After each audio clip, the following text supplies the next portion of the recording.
La piel que habito.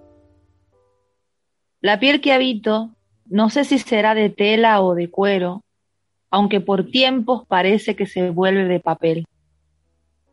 Esta mañana, y así como las de estas casi 9 lunas, descubrí una arruga más al tiento de las noches.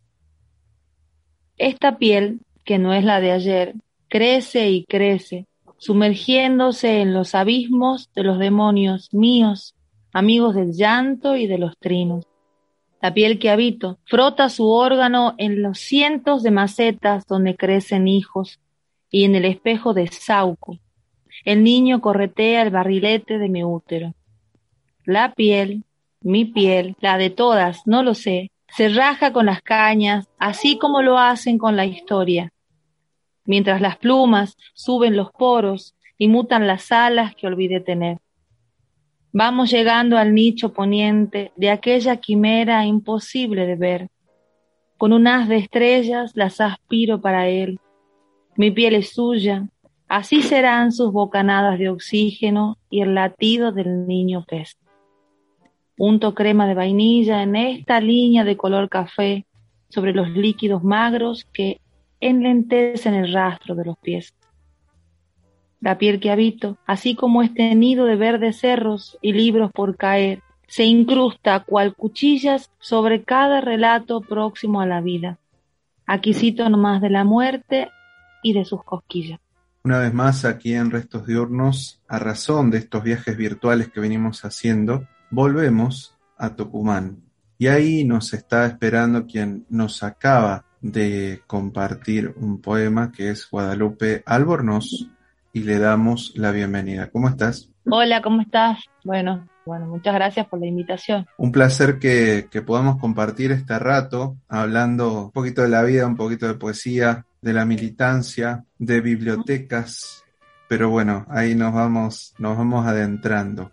En esta charla que es radial, aquel que está escuchando no está viendo que de fondo tenés una gran biblioteca. Yo asumo Sí. que estás en este lugar que lo tomás como, corregime, pero yo por lo menos lo veo así en tus redes y cómo te mueves como un búnker social, cultural, de militancia ahí en Tucumán. Y me gustaría que me hables de esta biblioteca que es Lucho Díaz. Bueno, sí, así como decís, esto que se ve atrás es parte de la biblioteca, que es la Biblioteca Popular Lucho Díaz, que está dentro, vendría a ser de Adobe Casa Cultural, y queda en San Pablo, que es una localidad que está cerca de la capital tucumana, y sí es así tal cual. O sea, yo tengo mucho tiempo que en Capital militaba el feminismo, una de las ramas del feminismo, fue como mutando también esa cuestión de la militancia allá en Capital, hasta que, bueno, he llegado acá a San Pablo, que vendría, ya el nombre nos dice mucho, San Pablo, y Adobe se ha transformado en eso, en lo que vos decís, como un búnker de militancia, pero no solo de la militancia del feminismo que transitaba en Capital, sino un feminismo que fui aprendiendo. Hoy ya no digo feminismo, sino digo los feminismos o las variantes feministas, y en estas miradas del interior, entre comillas, Adobe y la biblioteca se han transformado en esto, en miradas sociales, en miradas de los pueblos, históricas, y desde este lugar de construcción que es como muy de la base, pero de la base, bueno, así se trabaja aquí. Y bueno, sobre todo en la pandemia, que ha llevado a que la virtualidad haga que la biblioteca se haga conocida, por más que es muy jovencita, tiene un par de años nomás la Casa Cultural y la biblioteca, pero o sea, era como un tsunami lo que nos ha permitido la pandemia, a pesar de que ha sido una situación muy difícil y compleja, nos ha servido para reversionar y ver cómo podía salir una biblioteca popular, o sea, cómo iba a continuar una biblioteca popular con un espacio cultural cerrado, en donde en un espacio cultural que se daban talleres y no podía venir nadie, o sea, cómo hacíamos para que no quede, o sea, así en la nada. Y ahí empezamos a planificar movidas que tenían que ver 99% con lo virtual. Y ahí surgen, lo primero que surge de la Biblioteca Popular a manera virtual es Poema en el Resguardo. Y esa era una movida que digo, bueno, algunos poetas conocidos Pues yo me manejaba un poco en el under de la poesía, ¿no? No era, cuando nos hemos visto nosotros aquí en el Fideo, para mí es como, no sé cómo explicarte, yo leía en la plaza, no me solían invitar a espacios tan importantes como sociedades y cosas así, no me invitaban. Y bueno, me han empezado a invitar y yo muy agradecida, la verdad. Y hacemos poemas en el resguardo. Entonces invitábamos a algunos amigos que escribían y se han empezado a sumar de otras vertientes artísticas, de la música, del arte visual, y ha llegado así de pasar a 2, 3 poetas, no sé, eran más de 100, un montón de gente que se compartía en las redes, en la biblioteca, textil, y era increíble la cantidad de gente que nos mandaba material. Y muchos poetas, y para mí poetas tremendos, mandaban sus escritos. Y bueno, eso así ha empezado la biblioteca a reversionarse desde el lado de la virtualidad. La biblioteca ya es un espacio físico que está creciendo, hoy es pequeño, pero estamos en proyección tanto aquí como en concreto, en con que crezca el espacio para que podamos seguir con la biblioteca mucho más grande, bueno, con todo lo que implica una biblioteca, digamos. Guadalupe, contame, vos me decís que eras como poeta de las plazas, y lo Sí, seguís siendo, me imagino, y aparte de lo que vas ahí coordinando en la misma biblioteca y las nuevas sí. invitaciones, entonces, bueno, quiero que me cuentes cuándo empezaste con esta cuestión poética de las lecturas, si vino a la par de la militancia o ya vos venías escribiendo de mucho antes. Cuando yo era chica escribía mucho, tenía mucho esto de los diarios, el diario íntimo, que era como muy de la época, yo soy nacida en el 84, entonces en 99, 2000 yo estaba en la secundaria y para mí era como un descargue todo el tiempo poder escribir y bueno, a razón de muchos sueños también que los escribía. Bueno, por X situaciones de la vida yo dejo de escribir en esos diarios íntimos y empieza en una vorágine de mala conducta a nivel secundario. Entonces, todo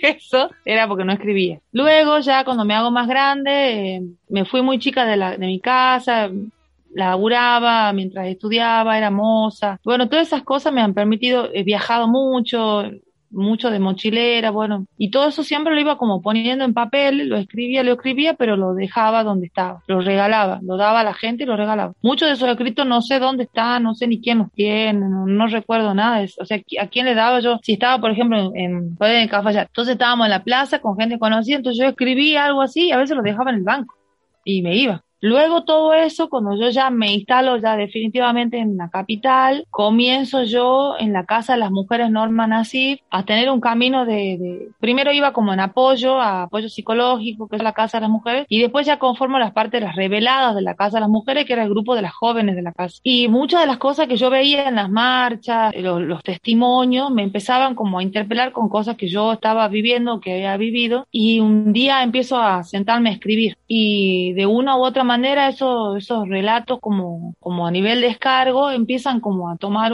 nunca supe, más allá de lo que habré leído, cómo se escribe un poema, ¿no? A nivel académico no lo tengo, ni hoy que ya más o menos algunas cosas prefiero siempre mantener el formato libre. Y ahí empecé a compartir mínimamente con algunas compañeras lo que escribía y les gustaba, pero no lo firmaba. Y luego escribí ya para la página de la multisectorial de mujeres, escribí ahí también, pero no sé, era como que yo estaba tanteando, digamos, qué iba a pasar conmigo. Y ya después empecé como a darle más forma, ponerle como lo que está escrito así como una sola línea, como columnas de lo que es la parte poética, pero siempre lo hacía desde el lado de una mirada mía, de lo que tenía que ver con violencias que yo había vivido o que estaba viviendo. Entonces me pasaba que cuando algunas mujeres yo los leía, por ejemplo, en la Plaza de los Congresales, acá yo tenía una amiga que era artesana, entonces yo siempre iba para ahí y por ahí leíamos, hacíamos lectura, pero no era yo de sentarme cuando escuchaba que había gente que tocaba, que cantaba.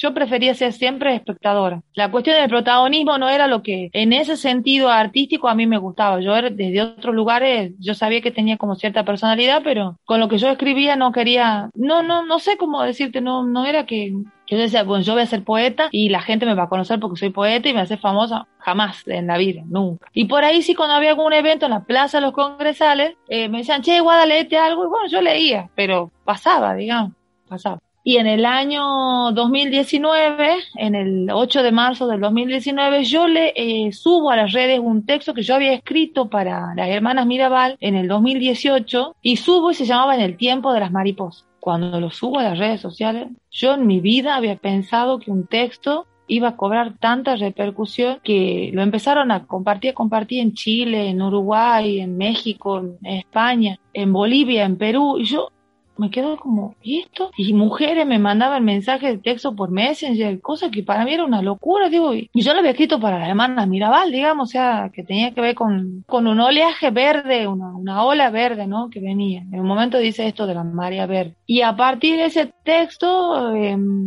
yo paso de leer en la plaza o de por ahí me llamaban algunos eventos de la izquierda, de partidos de izquierda de acá de Tucumán, paso yo ya con ese texto por primera vez me suman a una intervención en el Museo de la Universidad de Tucumán, me convoca Git Clandestino, que es una movida de dos artistas muy, muy importantes y militantes de acá de Tucumán, me convocan a formar parte con este escrito, era una intervención de perchas. Para quien no sabe, la percha es un símbolo muy, muy, muy relacionado con el aborto clandestino. Eran miles de perchas con intervenciones de artistas de Tucumán y del noroeste, de mujeres artistas y disidencias, maravilloso. Y ahí estaba mi texto, por primera vez en un evento tan importante como era en el Museo de la Universidad. Y ahí paso yo de esto que te decía, de ser una chica que por ahí leía lo que escribía, a la gente denominarme poeta, porque no es que yo soy Guada la poeta, no, yo era, bueno, te lo doy al texto, y ya empezaron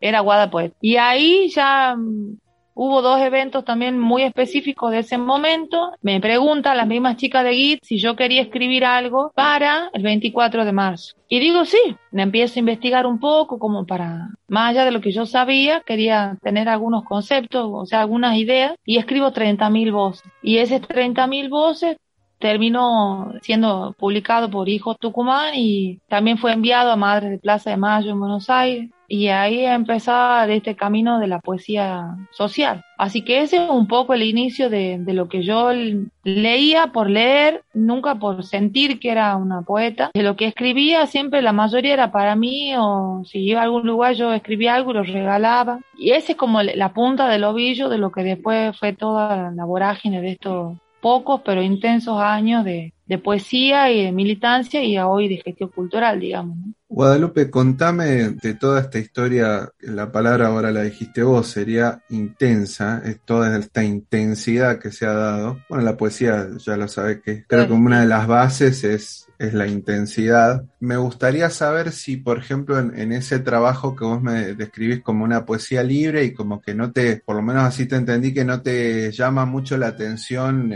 la formación esa propia académica y demás, si sigue en pie eso, si vos es tu forma de escribir, lo vas a mantener, si eso implica después, vos me decís que seguís con lecturas o compartiendo lo que sale, vas regalando lo que escribís y demás, si después acaso, por ejemplo, si tenés ganas si es que tenés ganas, por supuesto, de armar un libro, una plaqueta, viste, algo que tiene como otro trabajo más dedicado y demás, si ahí entraría esa faceta, si se quiere, vamos a ponerla académica, no sé si es exclusivamente, pero esa parte más de un taller, de alguien que te guíe. Bueno, es lo que yo te decía al principio, no había una conciencia de la voz poética, o sea, de la poesía. Yo lo hacía porque sentía que me hacía bien y lo compartía y la gente iba como tomando eso y me iban llamando a los eventos, o sea, me llamaban de muchos eventos, tanto de la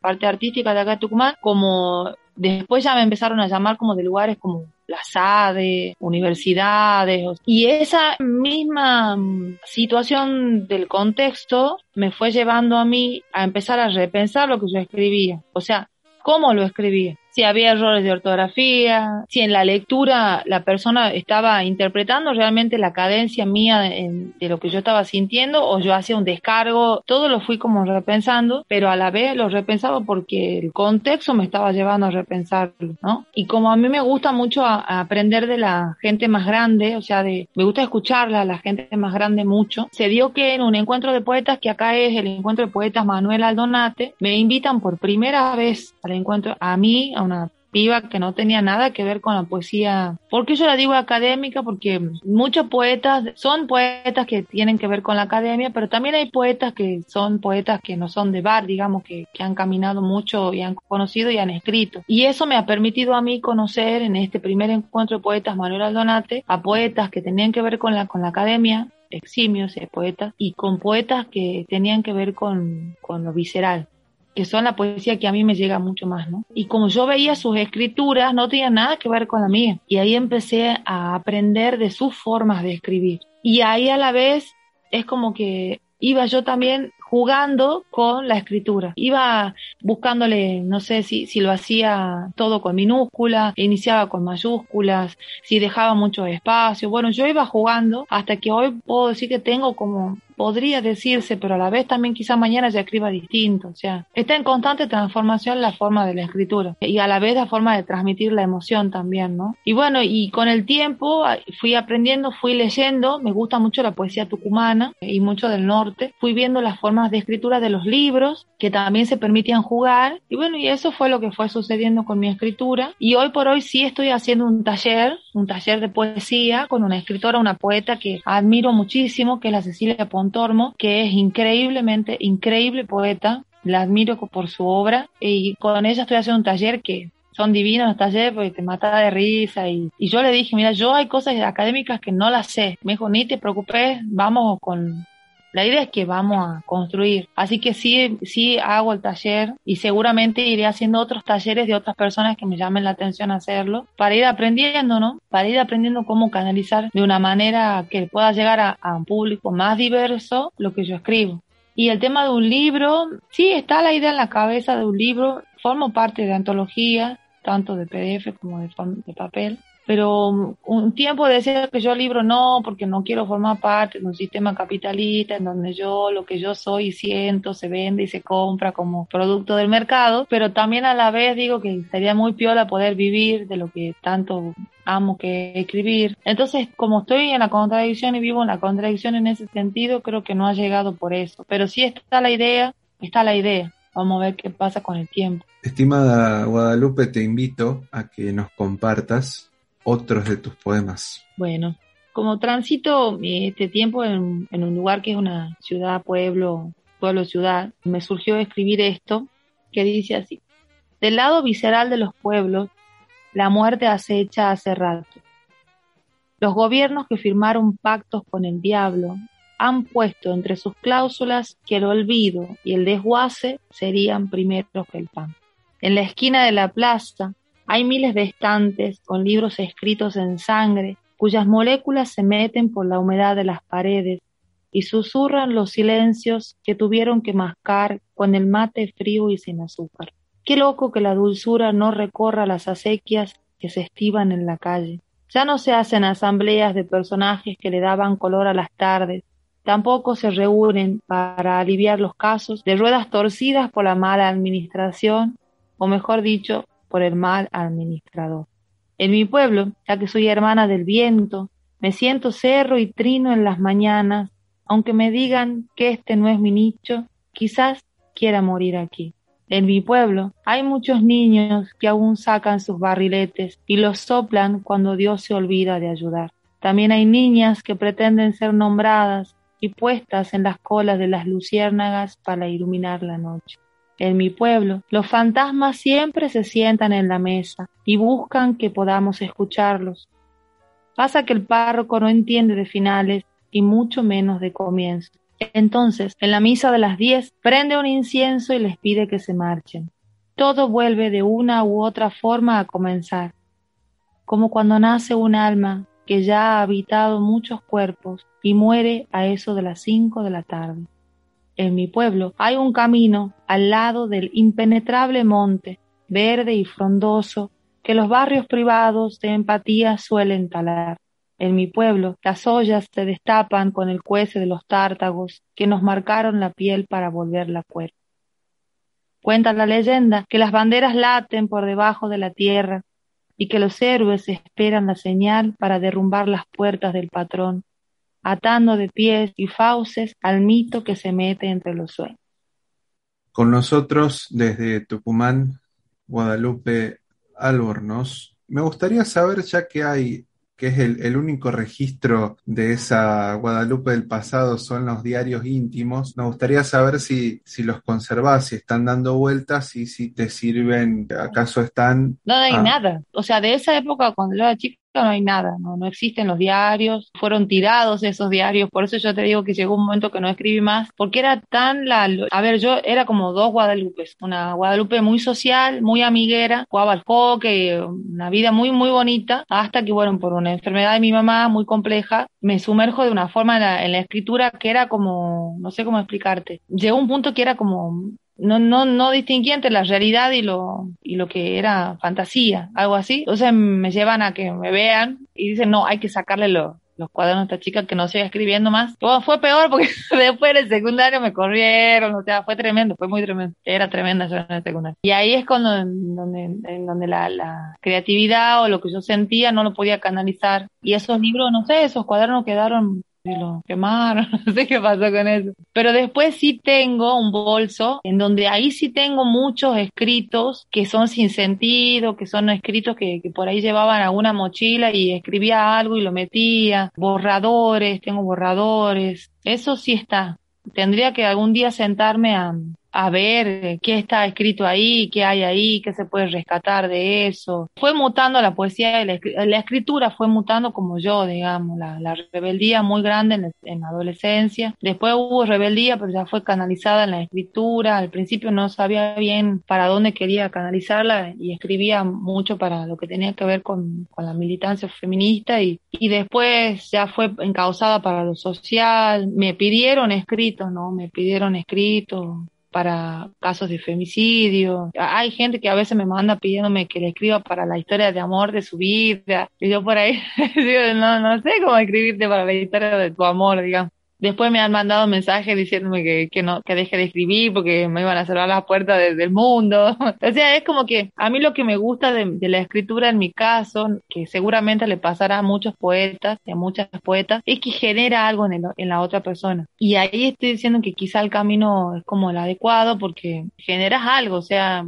generas bronca, generas enojo, generas empatía, dolor, tristeza. Entonces, cuando vos ya generas algo, creo que ahí cumple, si podemos hablar de función de la poesía, no te sentís tan solo en este mundo cuando lees, ¿no? Eso me pasa, cuando leo un poeta o una poeta que me interpela es porque digo, entonces no estoy tan sola con esto. Hay un otro que está viviendo o que ha vivido algo parecido, ¿no? Entonces, desde ese lugar con la escritura. Y hoy, como soy un poco desordenada con mi escritura, estoy tomándome el trabajo de poner muchos de los escritos en un Word y después de ahí ya ordenarlos, acomodarlos. Dice poema, dice 20, 20 y 21 y 22. Me faltan el 20, 20, todo eso ya no sé qué voy a hacer con eso, pero por lo menos me puse esto en ordenar para que lo que suceda el día de mañana ya están los poemas ordenados, por lo menos, ¿no? La maña mía de nunca guardar nada de lo que he escrito, o nada. Yo tengo unos tíos en Salta, también les dejé unos escritos cuando viajé, ni sé que me arrepiento, no es que me arrepiento, pero digo, le hubiese sacado una foto por lo menos de lo que escribí, porque ya quedó ahí, digamos, ¿no? Las canciones también que a veces escribí, que alguna gente la hizo, le puso música, debería registrarlo y todo eso. Le estoy ordenando el camino de la escritura. ordenando la intensidad. Está muy bien. Eso, Me parece muy sí, bien. eso, la intensidad. Guadalupe, Guadalupe Albornoz, te quiero agradecer este rato por habernos compartido un poco de tu vida, también algunos de tus poemas. Y bueno, ojalá que nos encontremos alguna otra vez, Tucumán, en Córdoba, donde sea, va a ser un Sí, gusto. Así que nuevamente muchas gracias y yo te invito a que cierres esta charla con el poema que vos quieras. bueno, se llama Lo que quedó de sí. Lo que quedó de sí. Un pan de leche tirado en la mesa, mucha niña que aún espera. Hoy no hay para dónde escapar. Quizás prendada a lo formado por la ausencia y la falta de oportunidad. Si tan solo hubiera, de la oportunidad hablo, afilaría las alas para emprender vuelo. Lo que quedó de sí. Nacer no se ha pedido. La tarde trae consigo una caña en rizoma a la espera de que nunca dé flor. Si no, la leyenda se cumple y la cosecha no da para más. Vivir siempre se intenta, aunque no se sepa nada. Tibiamente parte a la duda sin saber qué es lo real, lo sumiso, lo profundo del abismo y lo próximo del mar. Lo que queda de sí, partes de telas mohosas, huelen desde lejos a la infancia, solitaria, dolida, en espera, o con la esperanza de ser amada por el sol. Ha de apagarse la luz de los sauces mientras los álamos cuecen raíces y lloran aniquilando todo a su paso. Menos la noche, esa sí que no se va. En el tropiezo queremos recibir la chispa de un abrazo. Caminar hacia el final suele ser duro como la roca, aquella que no quiebra la voz.